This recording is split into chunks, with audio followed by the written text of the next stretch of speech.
Testing 1 2 3 testing. Testing 1 2 3 testing.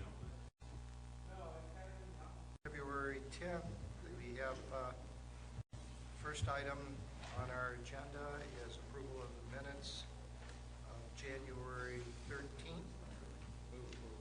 I have a motion for approval. I have a second. Your boss, no Sinat. Second. Vice Chair Sinat. We don't have a voting, and I'm told that the easiest thing for recording this for Stetson, who's got to keep track of everybody, is if I asked, so that some of you will be in favor personally, if anybody's opposed, and then if there's any abstentions. So is there anybody opposed to the approval of the minutes? See none. Any abstentions? Okay. One abstention. Yeah, okay. We're voting on the minutes, right? Oh.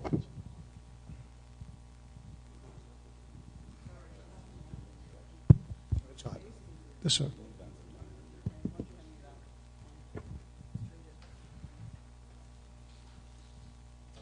Okay.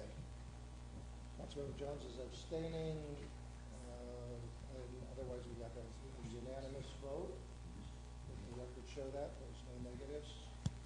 And with that, we'll consider that to be approved. We'll move on to public comment. We have one. Okay. Catherine Rhodes, please. Hello, Catherine Rhodes. And so, after September 11th, 2001, when World Trade Center happened, everybody would say, if you see something, say something. And so, starting in 2006, I started looking into how fault investigations are done in the city of San Diego and in the port.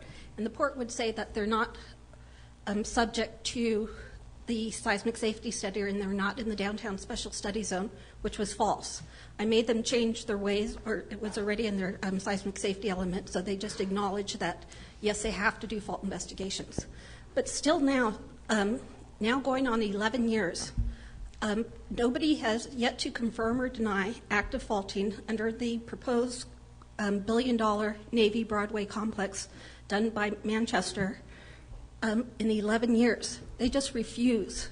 And then now that, and what I did back in 2006, of course, is go to the port, airport, the state geologist. I talked with them, state mining boards, everybody.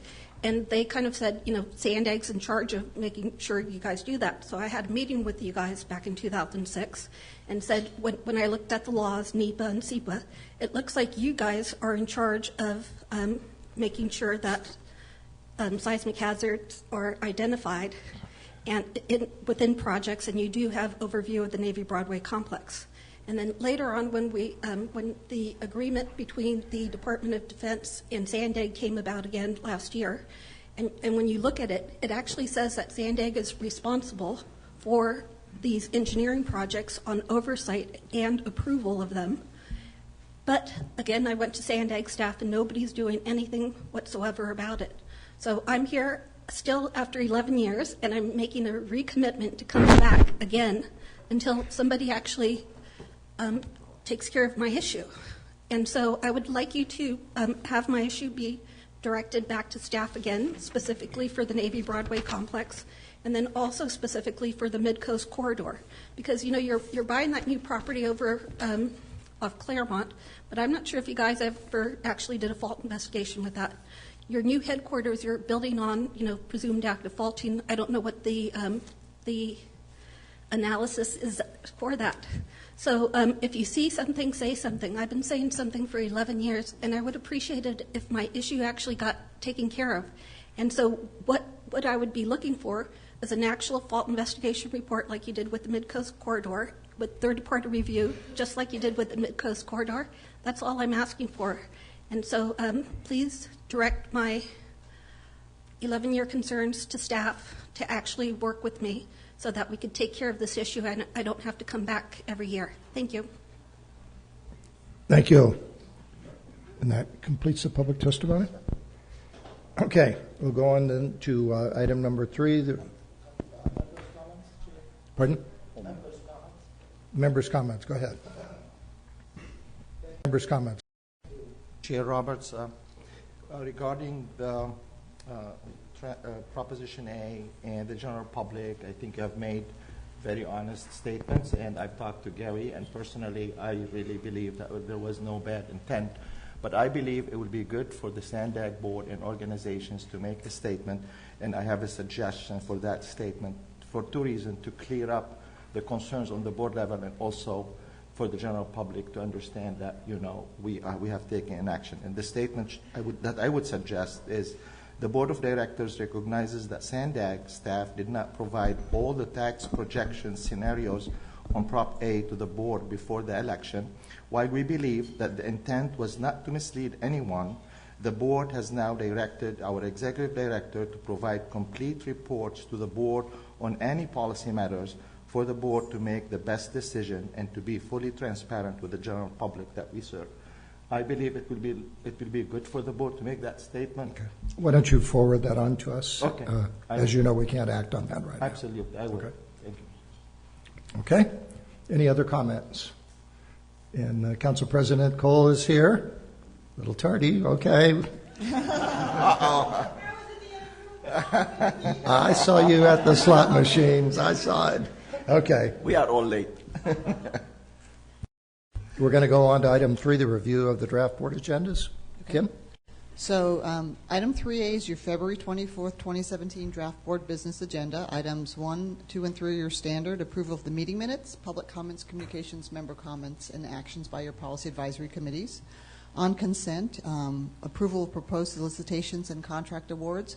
We don't anticipate any new solicitations, but assuming the protest period runs out, we expect to ask the board to award the Inland Rail Trail project, the San Marcos to Vista segment. Moving on to item 5, Transnet Active Transportation Grant Program proposed reallocation of funds for 3rd cycle of grant funding. That has gone to the Transportation Committee, and there's a recommendation. One of the projects that was funded before withdrew and dropped out, so we'd like to actually go further down the rank list and allocate those funds to some additional projects. Item 6 is an annual item that comes before you. It's the Transnet Regional Transportation Congestion Improvement Program fee adjustment. It's something that your Transnet Extension Ordinance requires, which is adjusting the fee on an annual basis. And then items 7 and 8 are your standard monthly reports on meetings and events attended on behalf of SANDAG and actions taken by the executive director. Items 9 and 10 are standard quarterly reports, one on developments in the financial market and SANDAG finances, and number 10 on the progress report on all the transportation projects the agency works on.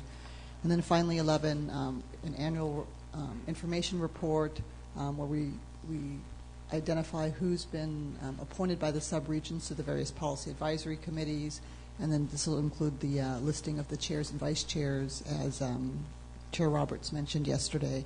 And it also includes designation of public transit representatives on the board of directors. Moving to chair's report, item 12, we would be wrapping up and providing a summary of this retreat that has happened over the course of these last 2.5 days. And then on reports, we have one first reading of an amendment to the Transnet ordinance, and this is in response to a recommendation coming out of the Independent Taxpayer Oversight Committee, or ITOC's performance audit, where the auditors recommended that the terms of the ITOC members be staggered even more, so there's no huge turnover in big chunks of members at the time, and you keep sort of an institutional memory. Item 14, which are funding recommendations for basically our specialized transportation services for seniors and individuals with disabilities.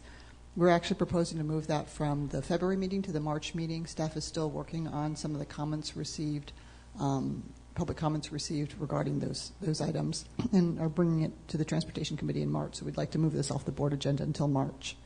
Item 15 is an annual item, which is an update, sort of a mid-year Transnet revenue estimates for this fiscal year, and then projections out over the next 4 fiscal years. And we do this on a regular basis to basically, update short-term sales tax revenues and share that with the 19 local jurisdictions as well as the 2 transit operators. Are you going to do a high and low, or are you? Yeah, there's actually, for short term, there's a high and low, Okay. because, obviously fluctuations can affect. We're attempting to do that with any long-range That's forecast okay. that we do. Lesson learned. Item 16 is your TIFIA, Transportation Infrastructure Finance and Innovation Act, federal credit assistance for the Mid-Coast Corridor Transit Project. You'll recall pretty much every month we have this on the agenda. We're in the process, we're working back and forth with the TIFIA office on that, on negotiating terms and the agreement. So this one is still being worked on, so we're proposing to move this to the March meeting. Item 17 has been both to your Regional Planning Committee and your Transportation Committee. It's an annual update on the Transnet Environmental Mitigation Program. And then we have one closed session listed on the agenda right now and propose to add a second one if you approve. They're both related to Mid-Coast. The first one, item 18, is related to the Armstrong Garden Center properties. We have done some final negotiations with them and would like to bring a settlement agreement for you to consider. And then another one is a settlement agreement for La Jolla Colony, which is another, some of the residential properties up along the Mid-Coast Corridor. And then finally, 19 and 20 are continued public comments, upcoming meetings, and then adjournment. So unless there's any questions, I'll move on to item 3B. Okay. Okay, so item 3B is your March 10th draft board policy agenda. Item 1 is public comments, communications, member comments. And then we have 2 reports we have for you. One is the Automated Regional Justice Information System, or ARJUS, organizational assessment, working with Vice Chair Sanat and Mayor Voss and others. This is something the board had directed the Public Safety Committee to look into, and so we'd like to bring the results of that review to you for your action. Item 3 is, as you've heard us talk about over the course of the retreat, we're getting in the process of updating the next regional transportation plan and regional plan, working with the California Air Resources Board, because one of the things they're doing are setting new targets, new greenhouse gas emission reduction targets for all the regions. And so we'd like to bring to the board kind of where we are with that and the discussions going on at the state level. We also may need to add the Mid-Coast TIFIA item to this agenda, but we don't know right now. We will work with the leadership on that. And then continued public comments, upcoming meetings, and adjournments. Good. Okay? Okay. Any questions on any of this? Okay. We'll move on then to... We need a motion. we need I'm sorry. I have a motion. I have a second. All not in favor signify no. Any abstentions? We'll deem that to be unanimously approved. Is that okay, Tessa? Okay. Okay. I'm following directions. Okay. And we'll move on then to item number 4, the preliminary FY 2018 program budget. Tim's going to give us a report. Yes, thank you. Good morning. So the process of developing a fiscal year 2018 program budget is well underway. Today's status report summarizes where we are with our overall objectives, as well as defining the scope of the overall work program efforts, the operational activities, and the funding that supports these efforts. The capital program highlights will be included next month. The annual budget development starts by updating the agency's strategic goals and areas of emphasis, which are described in attachment 1, shown on page 6 of the report and page 21 in your tablets. These short and long-term strategies provide overarching guidance to prioritize competing efforts and to arrive at a balance between an achievable work plan and all reasonably available funding. Staff is finalizing the funding and are confident that a balanced budget will be achieved for the federally required draft budget document by early March. The current proposed work plan elements are described in attachment 2, starting on page 8 of the report or page 23 of your tablets, which is a listing of the project objective statements, including those activities that we will be emphasizing in fiscal year 2018. The current funding environment is similar to the last several years for the overall work program, which is continuing to level off to a more moderate sales tax revenue growth of approximately 2.5% for FY 2018. Federal and state planning fund levels are projected to remain relatively flat. The FAST Act appropriations has the potential to provide increases to key planning funds of up to 5%. However, until the actual allocations are published in the Federal Register, our estimates are going to remain flat. Revenues for operations are expected to grow by 6 to 7%, driven by I-15 and SR-125 revenues. As to highlights of next year's planning and operations programs, we'll continue implementation of San Diego Forward, the regional plan, and its sustainable community strategy. We'll be identifying potential funding strategies, advancing the regional transit-oriented development strategy, continuing development of regional mobility hubs, and construction of major corridor projects. Communication staff will be coordinating outreach programs to inform the public about projects included in the regional plan, existing transit measures, and other key capital improvements. Emphasis will be on a suite of transportation models, which will enhance ongoing quality control, data maintenance, along with the development of an updated demographic and economic forecasting model, the regional economic prosperity strategy, and enhancements to Space Core, which is the new GIS parcel-based 3D land inventory system.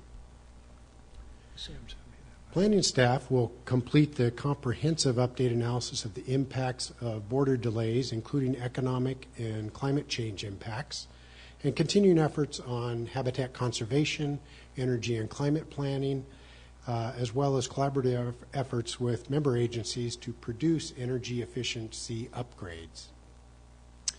The Transportation Demand Management Group will advance TDM strategies as identified in the regional plan, including the development of a TDM and Transportation System Management Traffic Impact Analysis Toolbox, expansion of shared mobility systems, services actually, and supporting member agencies with TDM planning and increasing participation in the regional van pool program with the goal of 774 vans. Also be engaging the community in a concept of operations and planning for autonomous vehicles, which you'll be hearing about shortly. As for regional operations, plans coming to fruition include in the Freeway Service Patrol, we'll be implementing a fleet management system and issuing a new contract for Freeway Service Patrol with a realignment of services, as well as just continuing the everyday operations of the FSP. Also continuing to support the Integrated Corridor Management System, the 511 mobile app, and the Regional Arterial Management System. As for next steps, SANDAG staff met with the regional and federal funding agencies earlier this week and will continue to work with them to assure alignment of SANDAG priorities with federal planning fund priorities. We'll return to this committee in March with the draft FY 2018 program budget, including the capital program, seeking authorization to distribute the document to funding agencies for their review, and recommend acceptance of the draft by the board at the March 24th meeting. Staff will return again in May with the proposed final budget, seeking your recommendation to the board for approval at the May 26th board meeting. Thank you for your consideration and comments regarding these budget proposals. Staff is happy to address any questions you may have. Thank you. Terry. Address any questions you may have. Jim, with this list, for a layman looking at this list, it looks totally overwhelming. I mean, it looks huge. Yeah, it's an ambitious plan. Is there any way of, as we present it to the public or to whoever, that we try to designate what things are ongoing, things that have been in progress for a period of time, and what things are brand new or things that are coming on our plate that we haven't budgeted for before?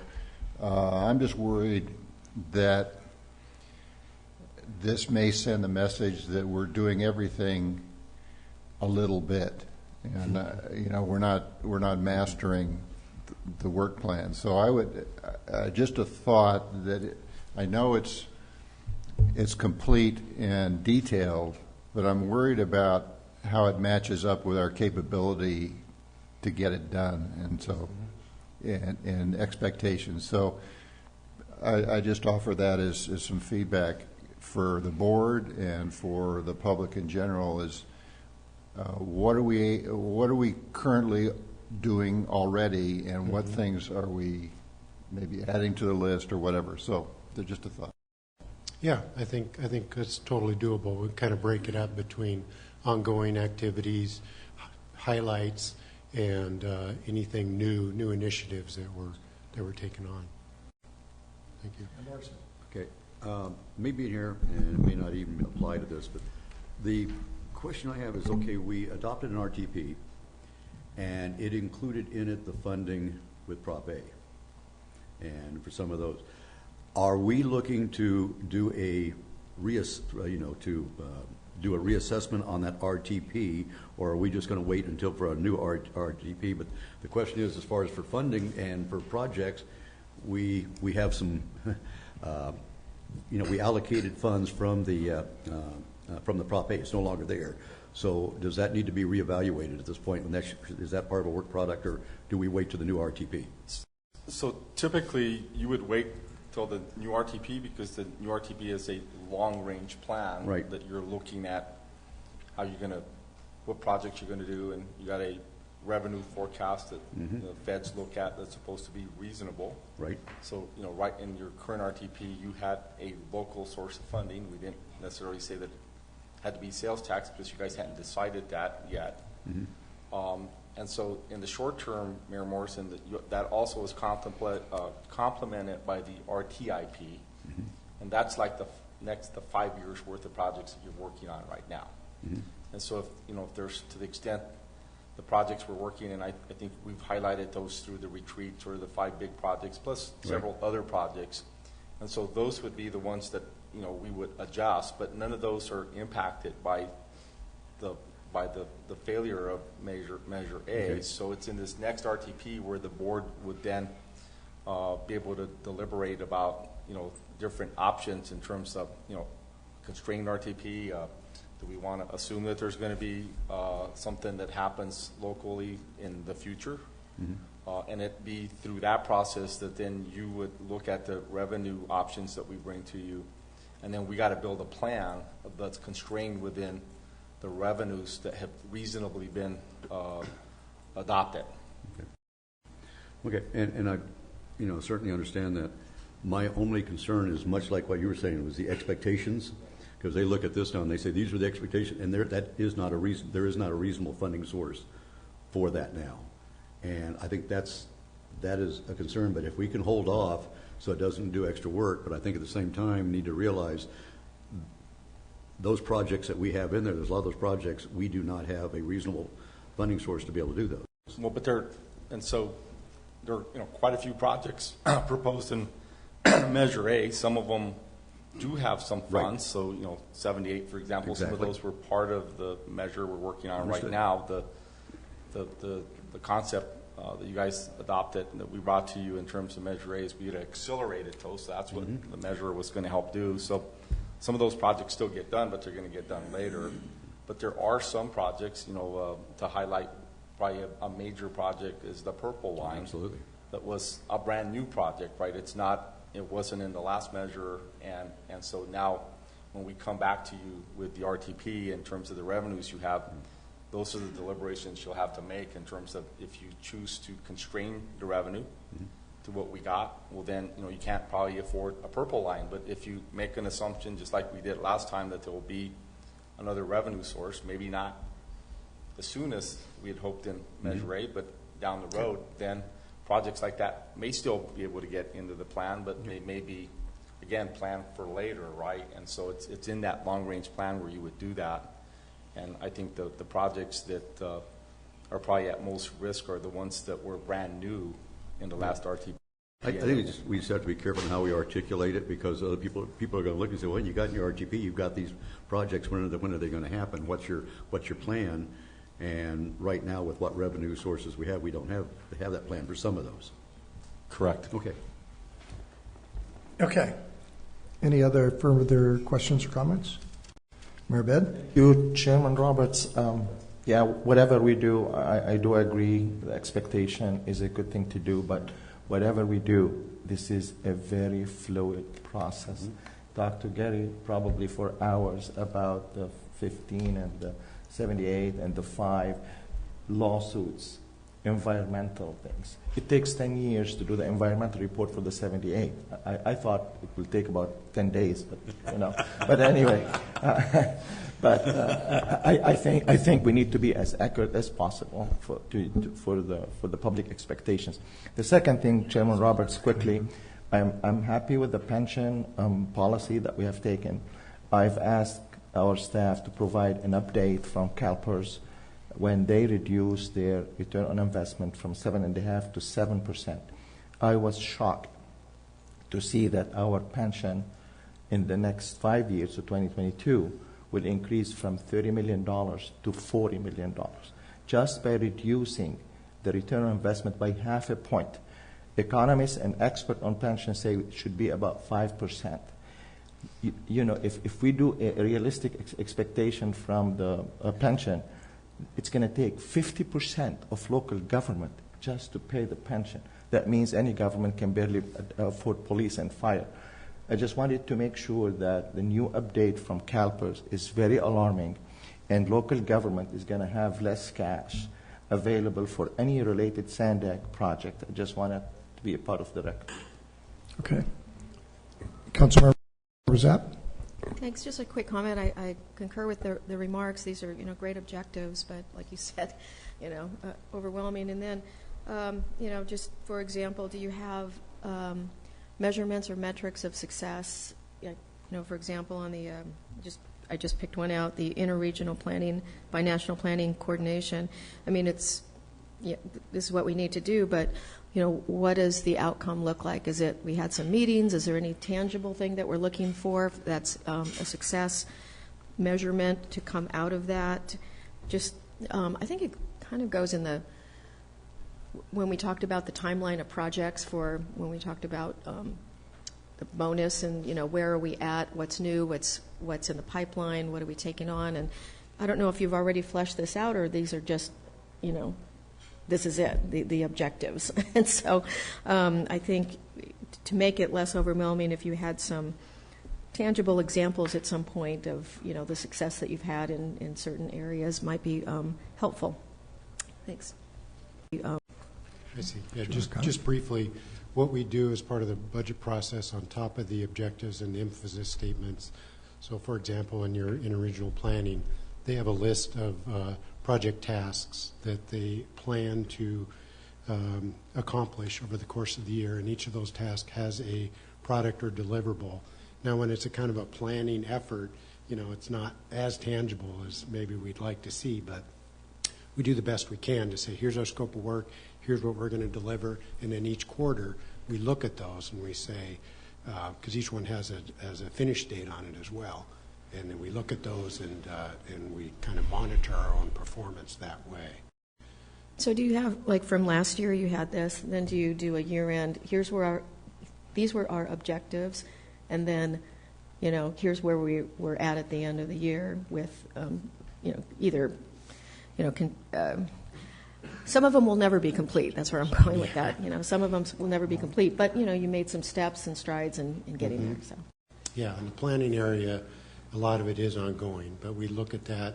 We come up with several metrics, our budget to actual, percentage of completion. We look at each of those tasks and the products that were actually produced and measure ourselves that way. So it's a lot of data to try and collapse into a 10-minute presentation here, but we do come back with a year-end report, and we'll continue to do that. Right, I know you do the year-end report, but just like they were saying, this is a lot of stuff, and some of it's just ongoing. Some of it may just be meetings, talking with people, strengthening relationships, getting better relationships so we work together better. So, anyway, thanks. Mm-hmm. Right.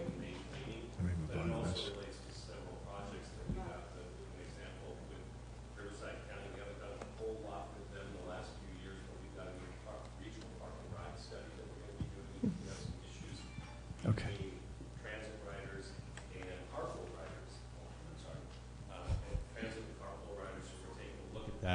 And that's a big issue with Riverside County, so we're going to be doing more with them this year. So it ebbs and flows in terms of how much work we do with those agencies, but a lot of that, it's a relatively small OWP, but a lot of that is based on just maintaining those relationships. Right, right. So we can continue to work together. Thank you, Mike. Okay, I do have one public speaking request. Catherine Rhodes. Request.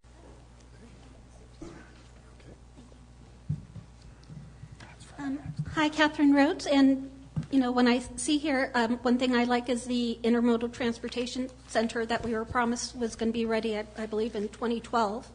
And the reason for that was the airport was supposed to have at least 14% of their ridership go by transit to the airport, but it's only 1%. But if you actually look at the reports that they give to the federal government and the FAA and everybody, they pretend they have like 12%, which they don't, just by falsifying the data on their tables. They still only have 1 or 1.2% that go by transit to the airport. Of course, the good way to get more money is to move the CIP projects from the airport and the port to Sandag, or Metropolitan Planning Organization, to have control of all 4 modes of transportation, not delete the port and the airport. And this is available because of the Department of Transportation. And then that's billions of dollars, billions. Instead of getting our subway to the airport, we're getting a new, I think, $150 million parking structure. That's a waste of money, what I think. Another really good way for people to actually look at getting more money coming into the cities without raising taxes is a very simple thing. It's reclassifying hotel operators to include online travel agencies. But what would happen is you would have to have a vote individually for each city to just change, to redefine hotel operators to include online travel agencies. For the city of San Diego, you'll make like $75 million cash without raising prices on hotel rooms to other people. All it will do is get less money going to the online travel agencies and more money diverting it from them, diverting it straight to the cities.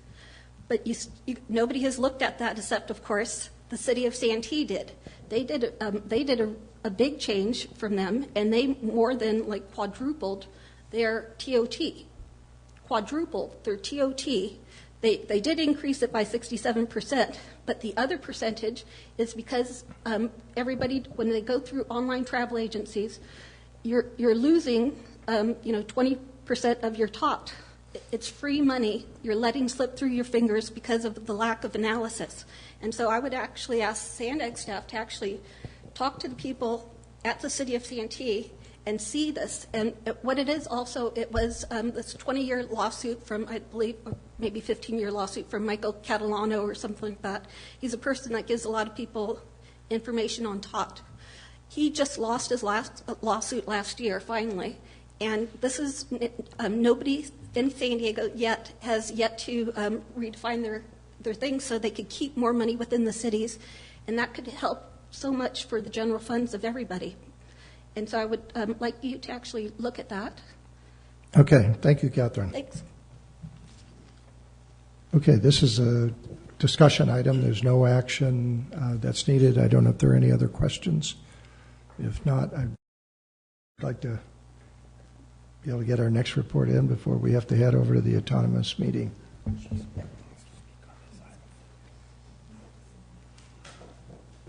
So this is going to be an update on our legislative status, and Peter Pizer will be giving us the federal, and Brooks will be giving us the state. Thank you. We'll try to be as quick as possible. Brooks Ellison and Kirk Blackburn from Ellison Wilson. It's always been an honor to represent you. I know there's some time constraints, but wanted to go over a couple of things, really sort of dovetailing off yesterday. But before I do, I wanted to give a sort of a shout out to your legislative staff, Victoria and Robin, in sort of working with us. They've been very good. They've made us better. And particularly Robin and Kirk here. There's about 2,000 bills that we're going to see in the next couple of weeks because of Sandag's sort of mandate, the scope of the things that they work on. About 2/3 of those bills are going to impact Sandag. And then you've sort of got to go through all of those bills, drill down, read them line by line, and figure out what do they do, where are they going, what did the author intend, even before you decide in this committee where to go, what position to take on it. Oftentimes that sort of gets overlooked. And to say that Robin is tenacious is an understatement. If there's a comma, a word, or whatever, and Kirk's office is next to mine, and Robin and Kirk talk about half the day on going over exactly what's in those bills, and thank God that they do that, because the Capitol is a pretty difficult place. So I want to give a shout out to those guys. The other thing I want to do real quickly is, I talked a little bit yesterday about the funding packages, the $6 billion from the legislature, $4.3 billion from the governor. Big part of that was cap and trade. There is an evolving cap and trade money coming in, new money coming in. A big part of what's going on now, there's an evolving conversation about cap and trade, environmental justice, where that money should go. There's a bill that's been introduced. We don't have the bill number. We think it was yesterday when we were here, by Cristina Garcia, Assembly members, and Edward Garcia, to sort of start the conversation about moving that money to communities that are more directly impacted. And that could change really how that money is directed. So $500 million in the governor's proposal goes to cap and trade. The bulk of that goes to high-speed rail. And from the legislative proposal, the bulk of that goes to transit and intercity rail. And so that conversation will further sort of make that unstable, because there's sort of, where do you put that money? In addition, there's some legal issues about the nexus between using that money, so for high-speed rail and other things. That's in the 3rd District Court of Appeals now. Waiting on a decision. We reviewed some of that argument. It didn't go particularly well if you're just sort of judging what some of the comments are. The governor is insisting that the legislature reauthorize that program by a 2/3 vote to sort of insulate it. That is then going to force another conversation in the legislature about having legislators have to go up on a 2/3 vote for a program that they already are fighting over where the money should go. And some people want to have a conversation about not having cap and trade and having a sort of a direct tax and having that money go. Kevin De Leon, the pro tem of the Senate, was quoted recently as saying, "I never liked cap and trade." So putting a marker down about those conversations. So again, there's a lot of instability about that funding source, and that's going to sort of intersect with transit and rail. The other thing is, you probably saw some of the poll results today on sanctuary cities, the sanctuary state, sort of going after the Trump administration. You see a fairly high approval rating, both in terms of generally. The legislature has its highest approval rating since 2001. The governor has highest approval rating, I think, ever for a governor at this point. I mean, he's in his 4th term. That hasn't happened, but just sort of at this point. And so that will further cause tension around some of these decisions. So a lot of debate about, is there going to be penalties associated with federal funding and other things? And you're going to see more of that, because to the extent that elected officials are influenced at all by these results, it sort of gives a pathway of where you might want to go. And so we don't see less tension coming from that point.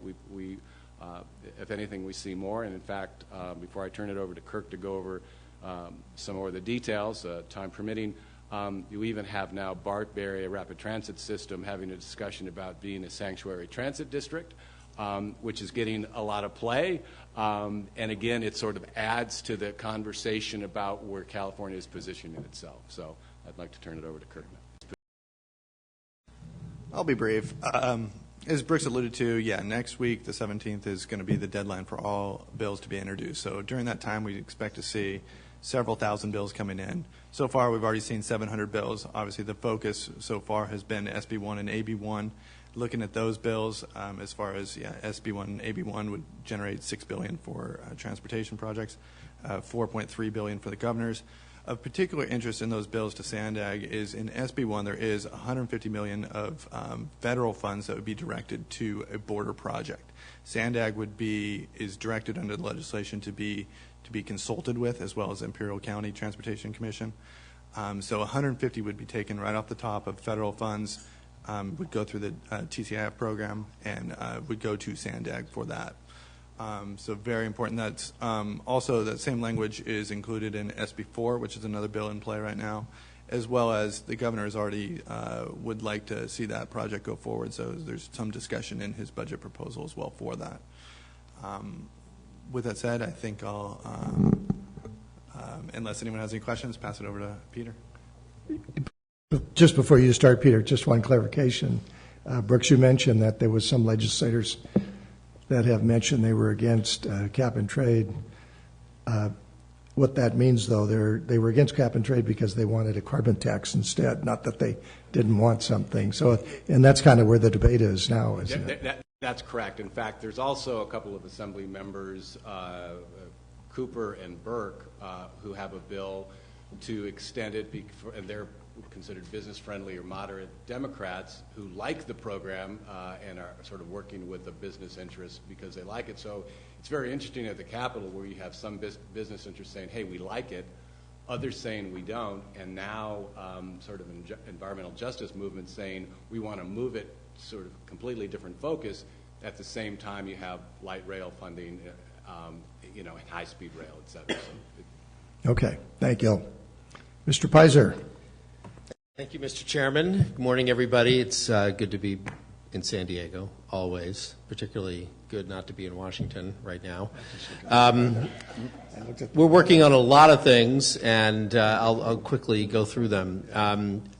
The most important thing that's going to happen soon, we hope, is the final approval of the Midcoast TIFIA loan, $570 million loan, the culmination of a more than 2-year process, but the lawyers are fly-specking the loan agreement right now, and I think we're in the final stages, so that's very good news there. We've been spending a lot of time for also a couple of years now on Otay Mesa East. The conversations between SANDAG and partners on the Mexican side have been going very well. At the federal side, at the staff level, there's a coming together on what the specifications of that facility should be. Financing has been helped by federal discretionary grants that are building connections to that future facility. Obviously, the whole tenor of the Mexico-U.S. relationship right now is adding some uncertainty to that, but we're doing the technical work. We're doing the sort of staff level work to tee that up so that when it becomes time for political decisions, hopefully we'll be in a good place, and hopefully the politics will start to align a little bit better than it is right now. We have a major infrastructure proposal expected to move forward probably this summer. As I was saying yesterday, it's the bumper sticker price tag on that is $1 trillion over 10 years. It depends on whose plan you look at as to what kind of money that is, whether it's direct spending, which Senate Democrats have proposed, or whether it's inducements to bring private equity into infrastructure projects.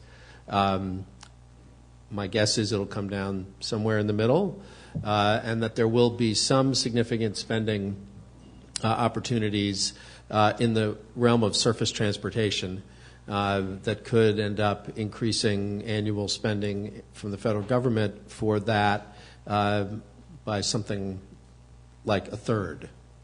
Which is pretty significant and presents some real opportunities for us on a going forward basis. We have obviously the underlying law still in effect called the FAST Act, which was passed in 2015.